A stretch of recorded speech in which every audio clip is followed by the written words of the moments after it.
Olá para você que está aqui nos acompanhando diretamente do On Jornal. Estamos aqui no nosso estúdio da Rádio Web para poder falar com o nosso representante da FUNAI, o coordenador regional da Fundação Nacional dos Povos Indígenas, Emilson Munduruku. Muito obrigado pela sua presença aqui hoje. Nós vimos conversar um pouco sobre como está sendo a sua nova gestão aqui. Nós sabemos que o senhor já chegou com algumas questões a serem tratadas. Nós conversamos já no nossa entrevista, que foi para o nosso PDF, nosso jornal impresso. Deem uma olhada no site depois, se vocês quiserem, para poder ver um pouco mais sobre a nossa conversa pré-assunção do seu cargo, que estava para ser colocado, certo? E nele o senhor tinha me contado que estava atrás de uma FUNAI que teriam que ser feitas muitas mudanças, certo? Quais foram essas mudanças que já puderam ser feitas e qual é a situação atual da FUNAI? Porque o senhor chegou para mim falando que ainda ia verificar como é que iam ser as coisas, como é que ia ser o espaço e o que o senhor encontrou? Como é que foi essa situação ao chegar no local? Boa tarde a todos e a todas. Primeiramente, satisfação estar aqui com vocês conversando sobre uma pauta tão importante que é as questões indígenas. A Fundação Nacional dos Povos Indígenas, ela vem sofrendo ao longo do tempo um ataque direcionado, né? A gente sabe muito bem que nessa perspectiva de governo, FUNAI, ela é o único porto seguro que existe para os indígenas dentro das estruturas de governo. Sempre foi, na verdade. Desde o diretório, aí veio, passou para o SPI, aí depois passou para a FUNAI. Sempre existiu dentro do governo uma espécie de luz, né? Como se fosse um farol para os povos indígenas que dentro do governo representa os interesses e defende os interesses dos povos indígenas. E hoje esse órgão é a FUNAI. Só que cada tempo que passa, né, cada ano que passa, a gente percebe que essa movimentação contra os parentes, né, contra os indígenas, ela acaba crescendo, tomando uma proporção maior e se consolidando mais. E ela começa a ganhar força dentro desses espaços de governo, né? A FUNAI, ela é um órgão de governo. Ela é um órgão indigenista, né, que existe Uhum. dentro do governo para defender os interesses dos indígenas. E aí, ao longo do tempo, os índios começaram a ser um problema para muitos políticos, né, para muitos empresários, porque isso afetava diretamente os interesses dessas pessoas, principalmente em questões ambientais, né, desmatamento, mineração, entre outras coisas que os parentes sempre foram contra esse tipo de coisa, justamente porque é o território deles que está em voga, né? A gente percebe que exemplo disso é o território Yanomami. E a FUNAI ela é uma instituição criada para justamente combater dentro do governo essas ações contra os indígenas, ou seja, são, são é uma guerra tipo como se fosse um fogo amigo, né? Sim, FUNAI defende enquanto o outro ataca, FUNAI defende enquanto o outro ataca. uma guerra de interesses É imensa, é né? uma guerra de interesses imensos. E aí, Uhum. só que assim, eles começaram a entender como atacar.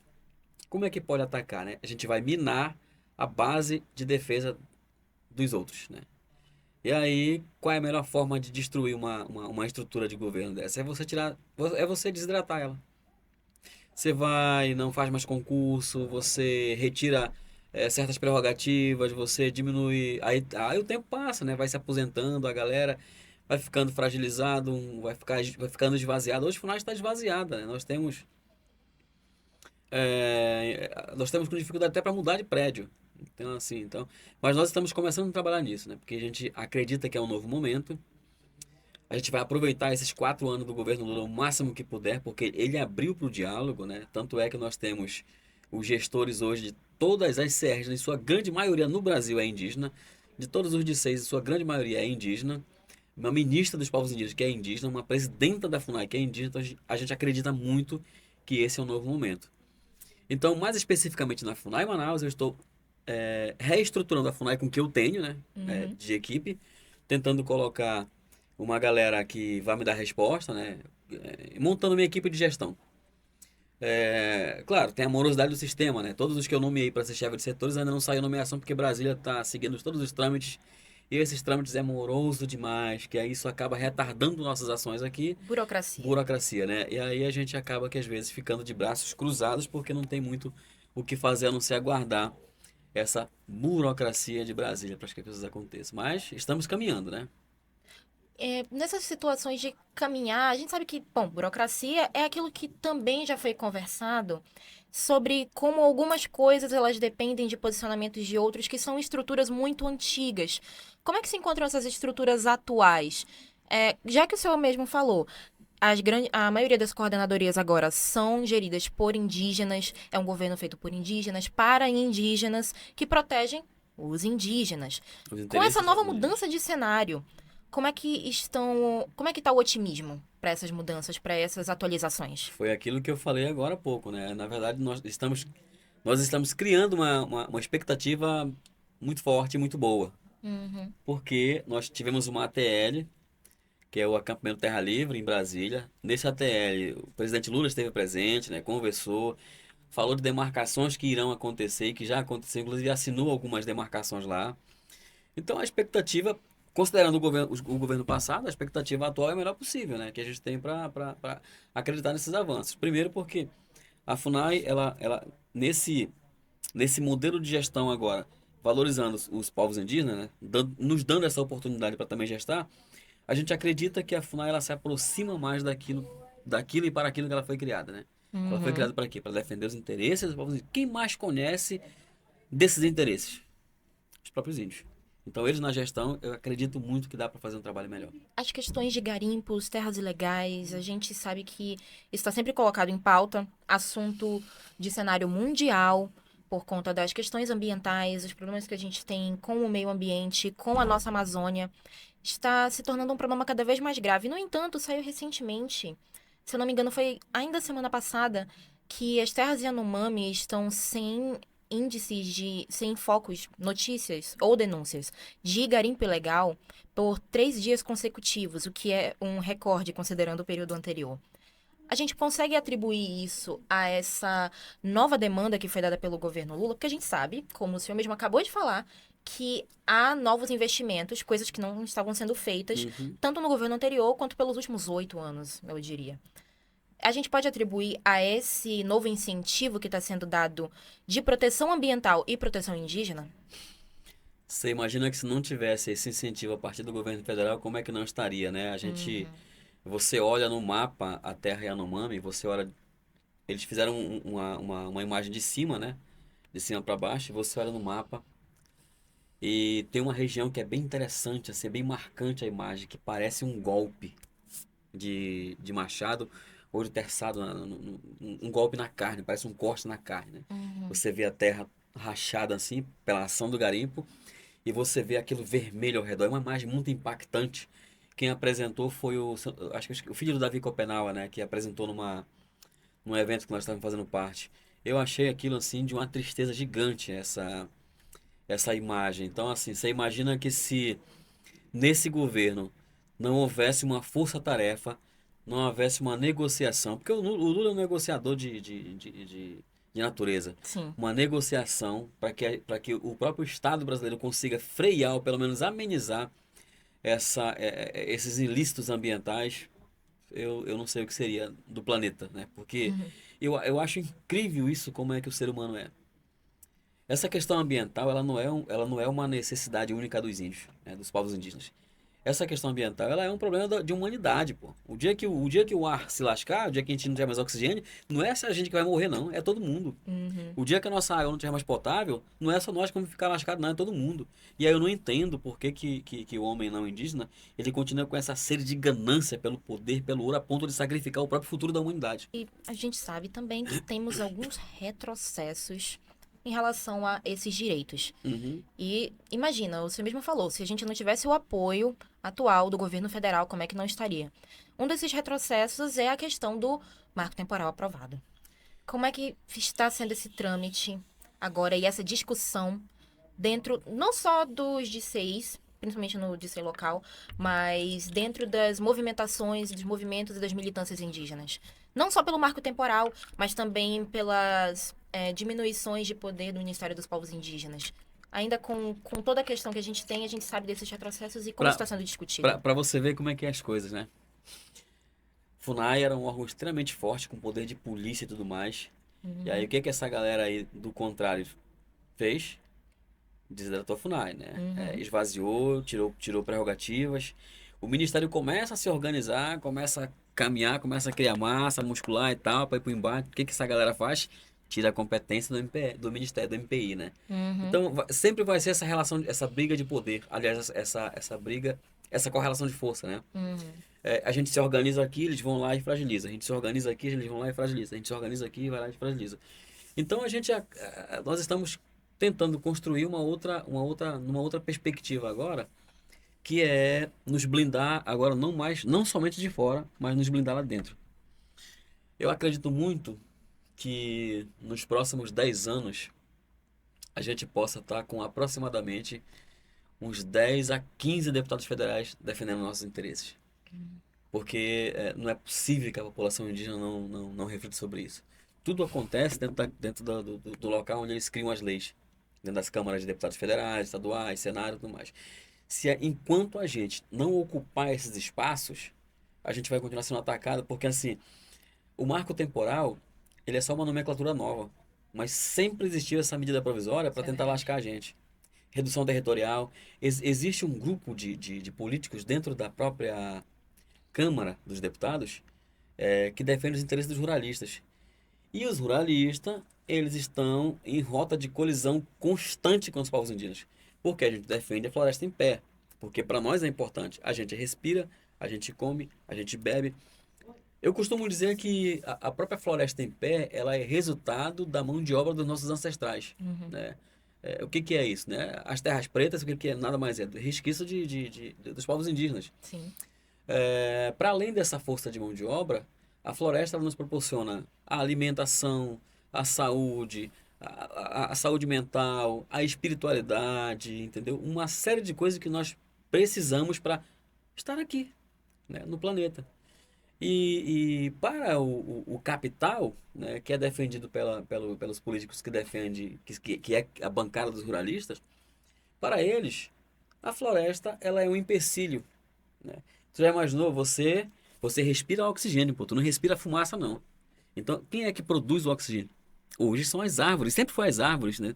E quando você que respira o oxigênio, você depende disso para viver, né, para estar aqui. Aí você trata uma árvore que te dá a vida como um empecilho. É brincadeira, né? Porque se ela tá em pé, ela é um empecilho. O que que tem que fazer? Derrubar ou para minerar ou para plantar soja, criar gado, esse negócio aí. Eu acho que existem alternativas, eu não sou uma autoridade no assunto, mas eu acho que existe alternativa sustentável para que a gente consiga conviver, né, com a floresta em pé e com a produção sustentável e econômica para o país, né? Porque para tudo tem solução, né? Só que sempre tem o mais fácil e o mais difícil.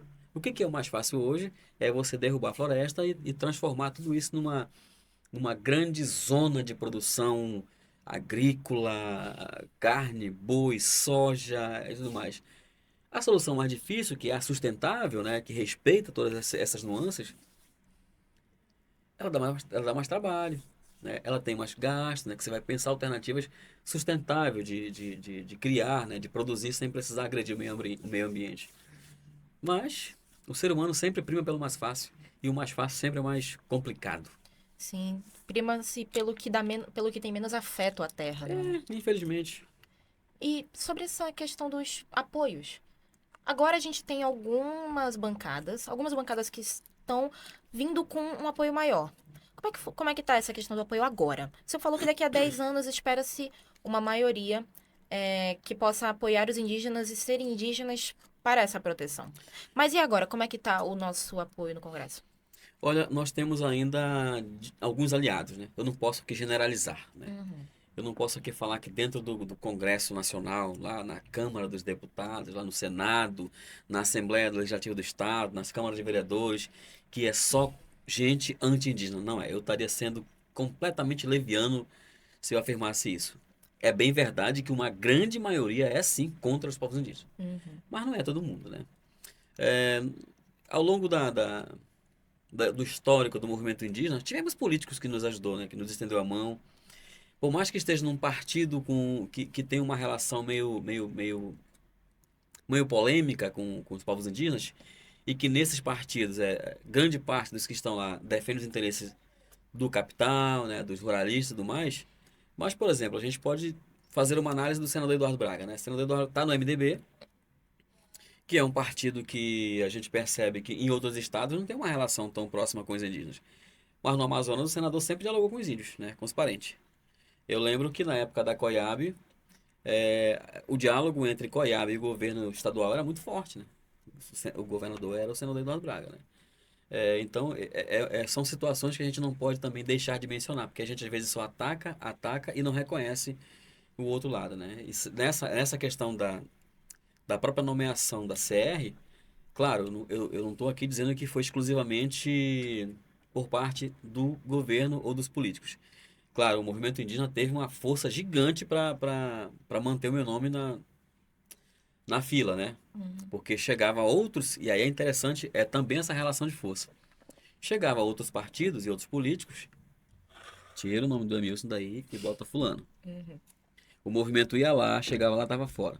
E aí por trás tinha também o dedo do senador Eduardo Braga para manter o nome da gente lá, justamente porque estava respeitando aquilo que o movimento tinha indicado, né? Então essa relação do senador com o movimento indígena, mesmo ele fazendo parte de um partido que não é um partido de esquerda, né? O MDB não é um partido de esquerda, Sim. e que historicamente não existe um diálogo do partido com os povos indígenas, mas do senador é diferente. O senador sempre teve essa relação e esse respeito, tanto é que no meu território, o senador é muito bem querido. Existem pessoas e pessoas, né? Existem pessoas e pessoas. Ele é muito bem querido. E aí eu tô falando isso aqui não é pra tá puxando o saco, não, mas eu penso o seguinte: dá de César o que é de César. Eu sou da terra indígena Quarta Laranjal, município de Borba, lá no Médio Madeira. Uhum. E sempre ele foi muito bem votado porque os parentes reconhecem as ações dele dentro do nosso território, né? E ele mantém uma relação muito próxima com os parentes. Seu Manazinho Munduruku, então é chegado dele, né? Liga pra ele liga pro seu Manazinho, sempre que o seu Manazinho precisa, eles se relacionam politicamente e pessoalmente. Então a gente não pode negar esse tipo de apoio, né? Uhum. Essa relação estabelecida. Eu fico muito triste porque não são todos que pensam assim, né? Que estão no poder, que são governos, por exemplo. Atualmente ela não está sendo muito difícil essa relação com o governo do estado, né? Atualmente. Até hoje a nossa organização, que é a APIAN, que é a Articulação dos Povos Indígenas, não conseguiu ainda conversar com o governo do estado e vem pedindo uma agenda há muito tempo, desde o ano passado. O vice-governador recebeu, tratou super bem, sabe? Mas o vice é vice, né? Ele não tem a tinta na caneta. A ideia é que se reúna com o próprio governador para que façam as tratativas referentes às questões indígenas. E isso às vezes deixa a gente triste, né? Porque nós somos do estado do Amazonas, né? Nós estamos dentro da política do estado. Então a gente precisa ter essa relação com o estado. Sim, realmente. Pelo menos o que a gente observa, nós jornalistas que estamos assim, o tempo todo colocando notícias sobre o assunto, a gente percebe que é um ato de portas fechadas do governo, Sim. certo?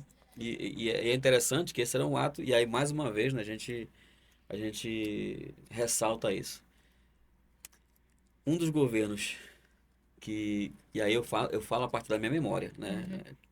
Um dos governos que mantinha essa porta aberta com o movimento indígena era o senador, que atualmente é senador, Eduardo Braga. Uhum. Na época, coordenador Gessinaldo, aí Bonifácio Banil assume a FEP, depois CEIND, sabe? São estruturas de governo criada para que o próprio índio fosse gestor, né? Uhum. E aí, por exemplo, você vai fazer uma análise da FEP, da CEIND de antigamente, né? E da FEI hoje, são poucos indígenas que estão lá dentro. O governo não deu autonomia para que o diretor-presidente monte o quadro de indígena para fazer gestão. Então, são isso que a gente às vezes tem que analisar, né? Sim, Tem que de fato fazer jus àquilo que é, né? Aquilo sim. que é, a gente tem que falar, aquilo que não é, e eu não preciso estar tendo que estar bajulando. É claro, na condição de coordenador que eu estou hoje, eu preciso me relacionar com todo mundo, né? Que é político, porque eu preciso de recursos. A fundação, ela é naturalmente uma estrutura que capta recurso. E nesse cenário político estão lá os recursos também, né? A partir das emendas parlamentares. E a gente vai conversar com todo mundo que for necessário, né? Porque não é eu que estou em jogo.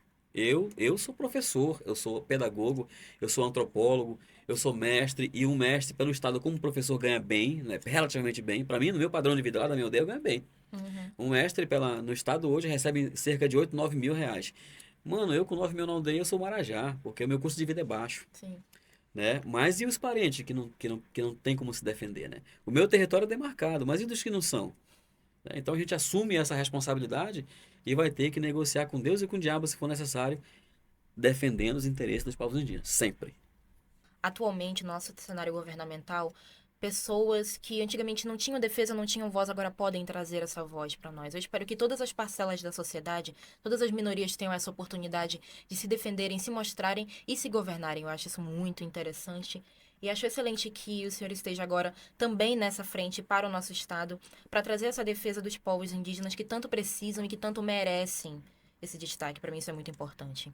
Eu agradeço muito pelo seu tempo aqui e espero que futuramente a gente possa conversar sobre novos cenários, mudanças positivas e que novos futuros possam vir para mim, para você, para a nossa comunidade indígena, tanto amazonense quanto do Brasil inteiro. Agradeço muito pela sua presença aqui e eu espero boas notícias daqui para frente. Muito obrigada por você que acompanhou aqui a nossa programação.